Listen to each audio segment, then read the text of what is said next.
Audio Jungle. Audio Jungle. Audio Jungle. Audio Jungle. दोस्तों, जिस तरह आपने थंबनेल में देखा है ऑल आउट, रियल में ये वीडियो इसी तरह का है। ऑल आउट यानी अगर वीडियो आप देख लेते हैं, सुन लेते हैं, तो आपका पलवान के थ्रू कोई भी डाउट नहीं रहेगा, सारे डाउट क्लियर हो जाएंगे, क्योंकि इस समझाने वाले ही व्यक्ति इतने बेहतरीन हैं। तभी तो किसी शायर ने कहा है, चला वो तीर जो तेरी कमान में है और किसी की आंख में जादू तेरी जुबान में है। तो ये क्वालिटी ईश्वर सबको नहीं देता है, लेकिन हमारे एडिटर साहब को ईश्वर ने ये क्वालिटी दी है कि वो समझाते हैं तो हर बात समझ में आती है, एकदम जहन में उतरती चली जाती है। तो अपनी बातों को ज़्यादा लंबा ना करके तो मैं आपको सर की स्पीच सुनाता हूँ, सुनिए और अपने सारे डाउट क्लियर करिए।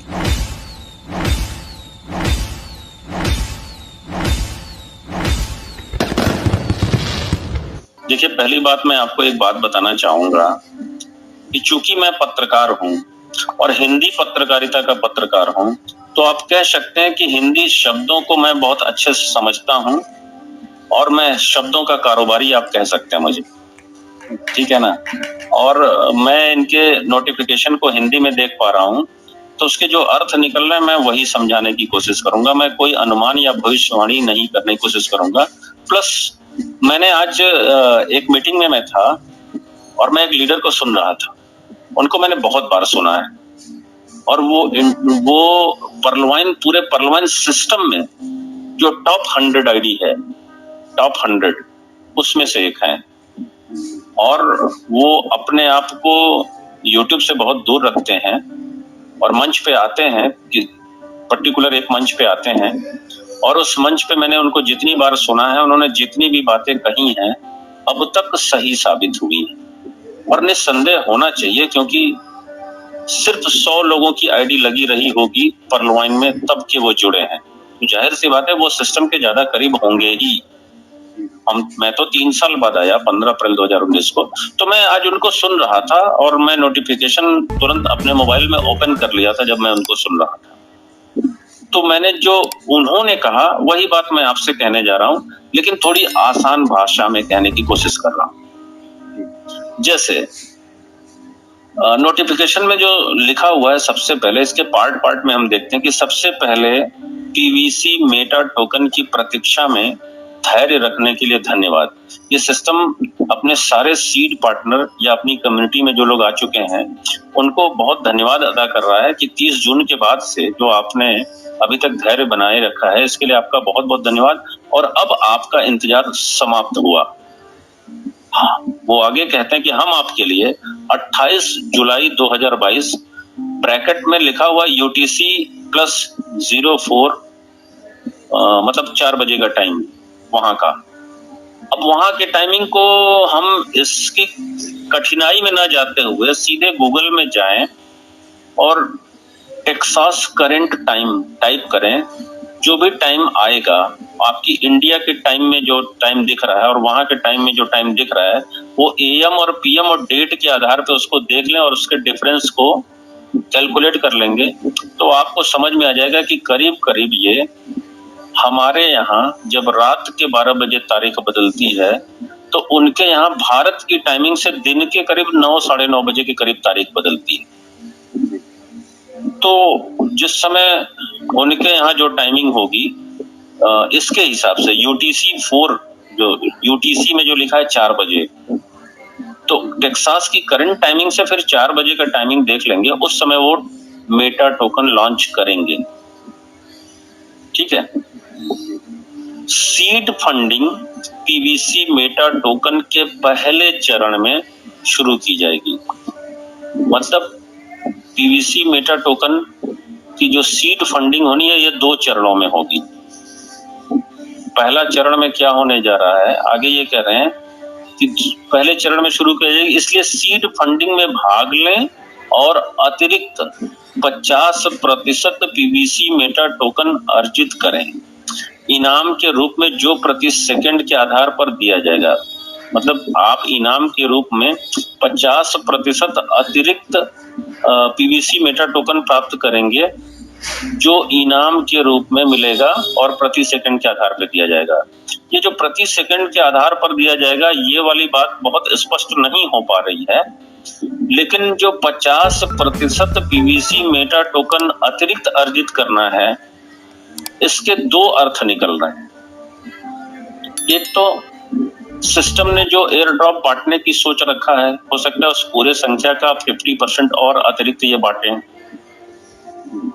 दूसरा एक अर्थ निकल रहा है कि हमने अपने वॉलेट में जो डीपी रखा है, उससे हम जब कोई टोकन परचेज करेंगे बेस प्राइस पे, तो मान लीजिए $1 की वैल्यू से वो लिस्टेड करते हैं, $1 की वैल्यू से लॉन्च करते हैं, और जो हमारे सिस्टम में पहले से आ चुके हैं, जो हमारी कम्युनिटी का हिस्सा है, उनके लिए एक डीपी और $1 एक समान होना चाहिए, ऐसा मुझे एहसास हो रहा है, प्रतीत हो रहा है।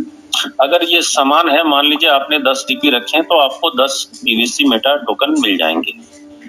लेकिन ये जो अतिरिक्त है, अगर ये 50% अतिरिक्त एयर ड्रॉप के नंबर का अगर ये 50% अतिरिक्त है, तो ये 10 के बदले 20 कॉइन भी हो सकता है। एक तो ये संकेत मिल रहा है। दूसरा संकेत ये मिल रहा है कि आपने 10 कॉइन परचेज किया, 10 डीपी के बदले 10 कॉइन लिया, तो आपको उसके बदले में 15 कॉइन मिल जाए, यानी आपने जो परचेज ऑर्डर लगाया उसका 50% अतिरिक्त। अब सेकंड के आधार पे जो तक बात है, ये थोड़ा स्पष्ट नहीं है कि ये कैसे क्या है, लेकिन वो कह रहे थे कि बहुत जल्द एक और नोटिफिकेशन आएगा जिसमें ये सारी बातें जो अस्पष्ट हैं और भी ज्यादा स्पष्ट हो जाएंगी। तो ये पहले चरण की बात है। और ये जो सीड फंडिंग में भाग लें, जो ये कह रहे हैं ना, ये जो आपके पास डीपी पड़े हुए हैं जिससे आप ये परचेज करेंगे, यही सीड फंडिंग की प्रक्रिया है, ताकि इसको आप जल्द से जल्द करें। अब दूसरा चरण कब लागू होगा अभी ये नहीं पता है, 1 महीने बाद, 1.5 महीने बाद, 2 महीने बाद, ये कोई बात नहीं है। लेकिन दूसरे चरण में क्या कहना चाह रहे हैं कि दूसरे चरण में पीवीसी मेटा टोकन पर फार्मिंग शुरू की जाएगी, यानी खेती शुरू की जाएगी, और इससे आप अपने पीवीसी मेटा टोकन पर अच्छा मुनाफा कमा सकते हैं, और इससे आपको फार्मिंग यानी खेती को दूसरे को रेफर करके प्रतिदिन लाखों अरबों कमाने का मौका मिलेगा। इसलिए सीड फंडिंग के लिए अपने व्यक्तिगत वॉलेट में सीड फंडिंग समझ रहे हैं, वही जो पहले चरण में आप जो डीपी से कॉइन परचेज करेंगे उसकी बात कर रहे हैं। सीड फंडिंग के लिए अपने वॉलेट में जितना संभव हो सके उतना बाइनेंस वॉलेट रखें। यहाँ पे एक चीज थोड़ा सा टेक्निकल एरर है। क्या है? सीड फंडिंग के लिए अपने व्यक्तिगत वॉलेट में जितना संभव हो सके उतना BUSD ब्रैकेट में है बाइनेंस वॉलेट रखें। जब भी किसी शब्द के तुरंत बाद ब्रैकेट में कोई चीज लिखी जाती है, वो जो पहले शब्द बाहर लिखा हुआ है ब्रैकेट के बाहर, कोष्ठक के बाहर जो शब्द लिखा है, उसको एलेबरेट करने के लिए, यानी उसको परिभाषित करने के लिए कोई चीज ब्रैकेट में लिखी जाती है। अब यहाँ पे BUSD लिखा है। BUSD क्या है? BUSD एक क्रिप्टो करेंसी है, और बाइनेंस ब्रैकेट में बाइनेंस लिखा है, यानी बाइनेंस क्या है? ये एक्सचेंज का नाम है। तो ये थोड़ा सा तकनीकी रूप से ये एक एरर है कि वो कहना क्या चाहते हैं, लेकिन उसके ठीक बाद का शब्द अगर पढ़ें तो लिखा है वॉलेट रखें। तो BUSD वॉलेट तो होता नहीं है। BUSD अगर क्रिप्टो करेंसी तो वो खुद किसी वॉलेट के अंदर होगा, लेकिन BUSD को परिभाषित करने के लिए उन्होंने बाइनेंस शब्द का इस्तेमाल किया है और उसके बाद तुरंत वॉलेट लिखा है। तो वो कहीं ये कहना चाह रहे हैं कि ये जो पीवीसी मेटा टोकन है, इसको रखने के लिए आप बाइनेंस पे अपना वॉलेट रखें।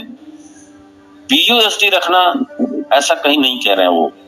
कुछ हो सकता है, इंसान, किसी ने नोटिफिकेशन बनाया होगा तो इंसान से भी गड़बड़ी हो सकती है, क्योंकि BUSD बाइनेंस का क्रिप्टो करेंसी जरूर है, लेकिन BUSD कोई वॉलेट नहीं है। BUSD क्रिप्टो करेंसी है। तो वो ये कहना चाह रहे हैं कि बाइनेंस का वॉलेट रखें। अब सीड फंडिंग के लिए अपने व्यक्तिगत वॉलेट में रखना है। क्या रखना है? आपका व्यक्तिगत वॉलेट कौन सा है?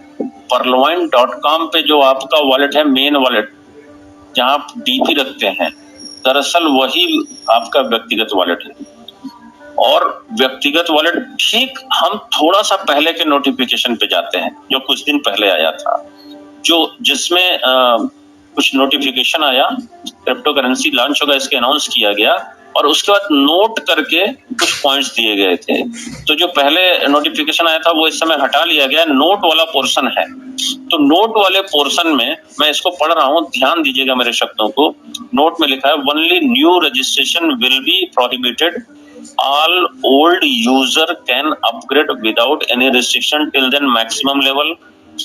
इस बात को जो मैंने अभी तक पढ़ा उसका करंट के नोटिफिकेशन से कोई लेना देना नहीं है। आगे चलते हैं। The system is committed to give maximum benefits.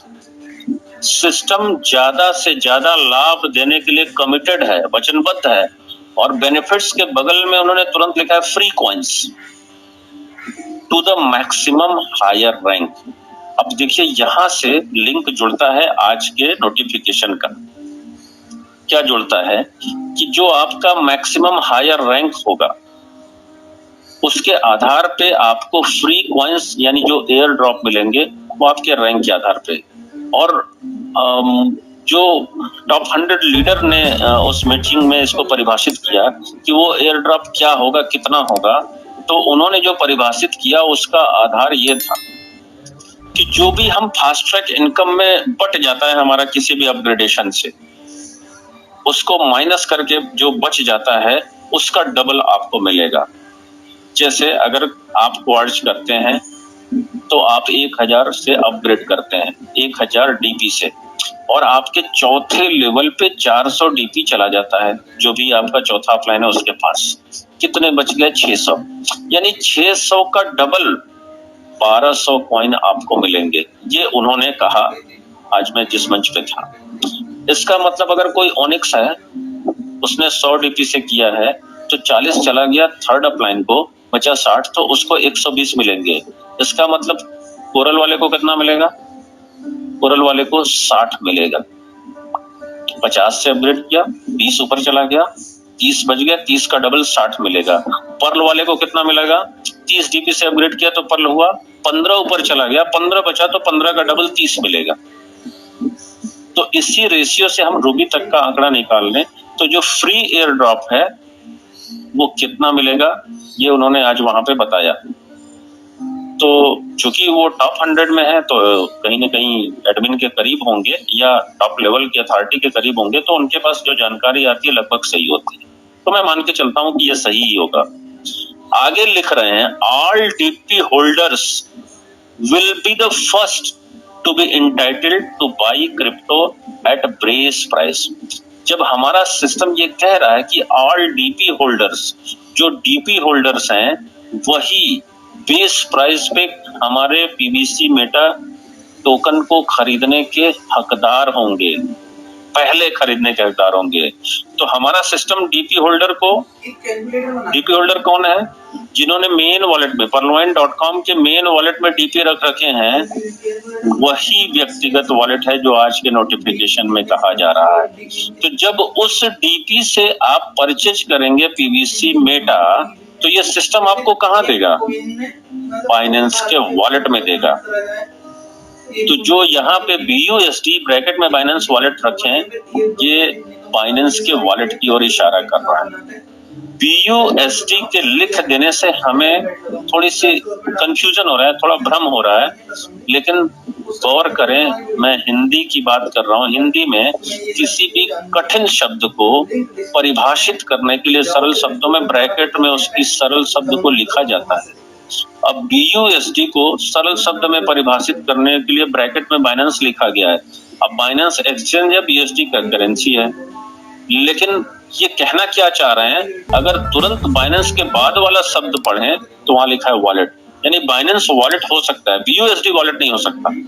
तो बाइनेंस वॉलेट का मैच है, BUSD क्रिप्टो करेंसी का मैच हो सकता है क्योंकि वो क्रिप्टो करेंसी है। अब BUSD बाइनेंस का कोई मैच नहीं है क्योंकि बाइनेंस एक्सचेंज है, और BUSD उस बाइनेंस एक्सचेंज की अपनी क्रिप्टो करेंसी है। तो यहाँ पे BUSD लिखने से कंफ्यूजन क्रिएट हो रहा है। जब हमारी खुद की करेंसी PBC मेटा है तो हम BUSD को क्यों प्रमोट करेंगे? आप स्वतः सोचिए कि हमारा सिस्टम खुद अपना क्रिप्टो करेंसी लॉन्च कर रहा है तो दूसरे क्रिप्टो करेंसी को रखने की बात वो क्यों करेगा? लेकिन अपना क्रिप्टो करेंसी लॉन्च कर रहा है, न कि एक्सचेंज या ब्लॉकचेन पे चलने वाला डिजिटल वॉलेट। ये दोनों वो अभी लॉन्च नहीं कर रहा है। तो आप अपने क्रिप्टो करेंसी को रखेंगे कहाँ? तो उन्होंने इशारा किया कि बाइनेंस वॉलेट में रखें। तो ये चीज है। अब जहां तक दूसरे चरण की बात है कि दूसरे चरण में PBC मेटा टोकन पर खेती शुरू की जाएगी, जिससे आप अपने PBC मेटा टोकन पर अच्छा मुनाफा कमा सकते हैं और इसे आपको खेती को दूसरे को रेफर करके प्रतिदिन लाखों अरबों कमाने का मौका मिलेगा। तो रेफर करने के बाद से एक बात समझ में आती है कि कुछ न कुछ हमारे PBC मेटा को फार्मिंग हो सके, इसके लिए कुछ न कुछ रेफरल प्रोग्राम दूसरे चरण में आएगा और उससे आप कमाई करेंगे। अब ये जो फार्मिंग की बात कर रहे हैं, ये क्रिप्टो करेंसी की भाषा में वो लोग समझते हैं जो पहले से क्रिप्टो करेंसी की ट्रेडिंग कर रहे हैं। लेकिन जिनको क्रिप्टो करेंसी की समझ नहीं है, मैं उनको आसान भाषा में सिर्फ एक बात समझाना चाहूंगा, उससे वो समझ जाएंगे। और वो बात ये है कि अगर ऐसा समझे कि एक किसान एक आम का बीज अपने खेत में लगाता है, तो उसने बीज कब खरीदा? आज। पैसे कब लगाए? आज। उसने खेत में उसकी बुआई कर दी। अब आम का बीज क्या कल फल दे देगा? 1 महीने बाद दे देगा? 1 साल बाद दे देगा? नहीं। वो उसका एक साइकिल है। वो साइकिल जब कंप्लीट होता है तो वो बढ़ता है और युवा होता है, फिर वृक्ष बनता है, फिर वो फल देता है। और इस प्रक्रिया में 4 से 5 साल लगते हैं। तब तक किसान क्या करता है?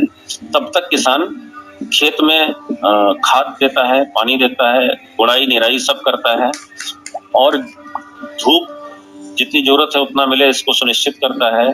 जानवर पेड़ को न खा जाए, पौधे को, इसको देखता है। आंधी तूफान से पौधा न चला जाए, इसको देखता है। उसको सुरक्षित रखने की कोशिश करता है। और 4-5 साल बाद जब ये पौधा बड़ा हो जाता है तो आपको फ्रूट एंड सीड्स दोनों मिलते हैं। कितना मिलेंगे, कितनी मात्रा मिलेंगे, इसका आप अंदाजा नहीं लगा सकते। यानी वो पेड़ आपको तब तक फल देगा जब तक वो पेड़ जिंदा है। इसमें 2-3 पीढ़ियां भी शामिल हो सकती हैं उस पेड़ का फल खाने के लिए। अब आप समझ रहे हैं। अब आ जाते हैं हम लोग फार्मिंग पे, क्रिप्टो की भाषा में। जो आप अपने DP से टोकन परचेज करेंगे बेस प्राइस पे, इसको ये फार्मिंग के लिए होल्ड करने की बात कर रहे हैं। यानी इस क्रिप्टो करेंसी को आप होल्ड पे रखेंगे, स्टेक पे डालेंगे ताकि इसकी फार्मिंग हो सके। और ये जो आप करेंगे, होल्ड पे डालेंगे, इसका ऑप्शन कहाँ पे आएगा?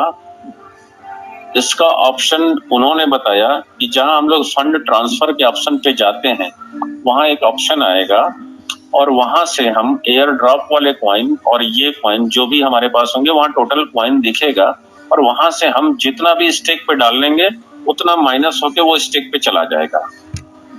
उसका हो सकता है कि स्टेक का कोई ड्यूरेशन आए, ये सिस्टम तय करेगा कि वो 1 साल के लिए स्टेक कर रहा है, 2 साल के लिए स्टेक कर रहा है या 5 साल के लिए कर रहा है, नहीं पता।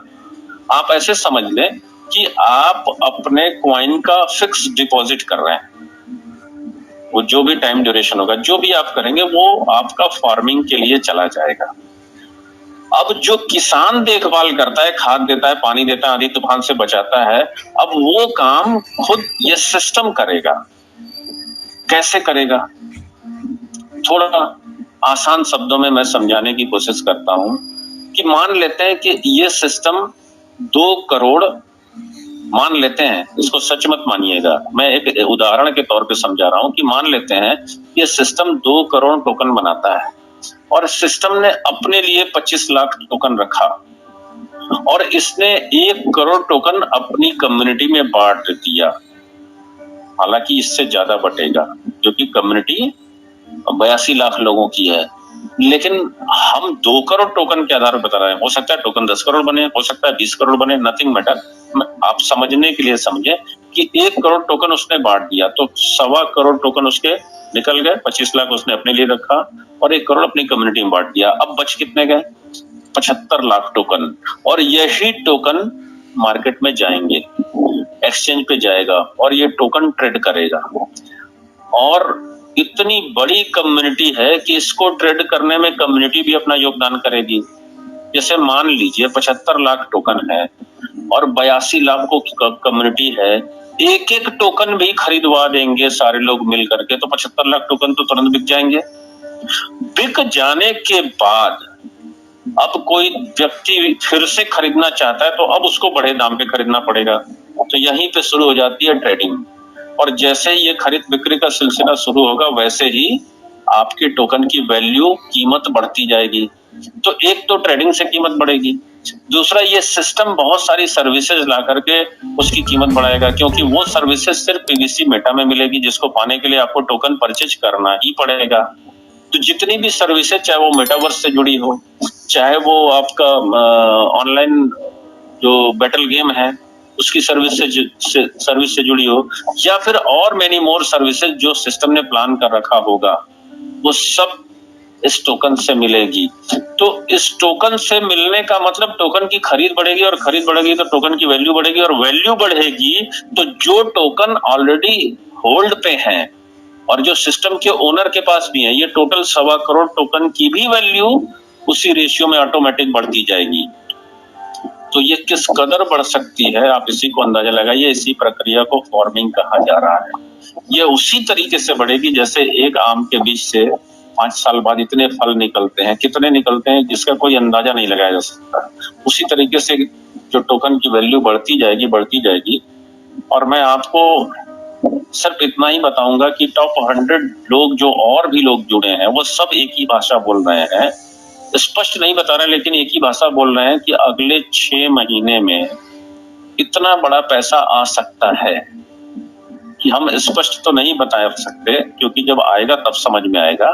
लेकिन उनके बातों को मैं अगर कोई शब्द देना चाहूं तो मैं यही कहूंगा कि इतना बड़ा पैसा आएगा कि आप अपनी पूरी लाइफ में जो उस समय बिता चुके हैं उसमें से कोई भी 6 महीना उठा लीजिए, उस 6 महीने में जितना पैसा आप नहीं कमाए होंगे कभी अपनी लाइफ में, उससे ज्यादा पैसा आप इस 6 महीने में कमाने वाले हैं जो टोकन लॉन्च होने के बाद।